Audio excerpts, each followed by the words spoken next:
Hi, I'm Carrie Blazer. On this channel, I explore psychology, trauma healing, and the divine feminine.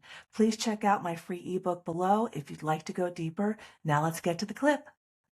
Awakening through gnosis is knowledge of the self, of your capacity to express yourself authentically, remembering who you are, becoming a mature adult with a healthy emotional range. Enlightenment is an emotion. I had to experience it 2 years ago and then do research on it to figure that out. No one ever taught me that enlightenment's an emotion. Masculine, feminine, divine pairs. Yes. Anima, animus. Yeah. My soul's name is Sophia. So Christ is the masculine opposite of my feminine. I met him in my childhood, JC. Those are his initials. He's currently the head of global security at GoDaddy, former FBI. And as Carl Jung always says, one does not become enlightened by imagining beings of light, but by making their darkness conscious. Jung's own Gnostic writing. Jung even wrote a strange mystical text in 1916 called Seven Sermons to the Dead. He published it under the pseudonym Basilides, an ancient Gnostic teacher. The text discusses the god Abraxas, the opposites in the psyche, cosmic unity of light and darkness.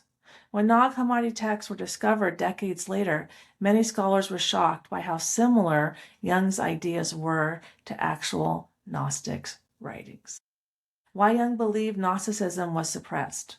Jung believed the early church rejected Gnostic Christianity because it emphasized direct personal experience of the divine.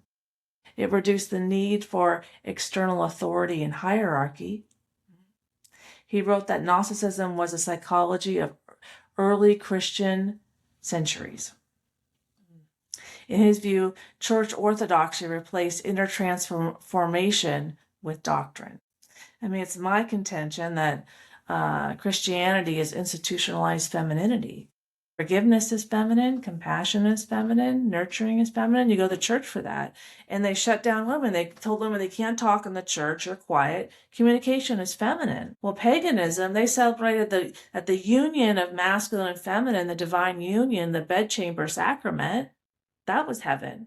But that flies in the face of Christianity teaching the cross is the only ladder to heaven. That Christianity, controlled access to heaven, and not women, and not sex. The irony of timing. One of the most interesting historical coincidences, the Nag Hammadi texts were discovered in 1945. Jung died in 1961. So Jung lived long enough to know about the discovery, but most translations and scholarship happened after his death. Many later Jungian scholars helped interpret them.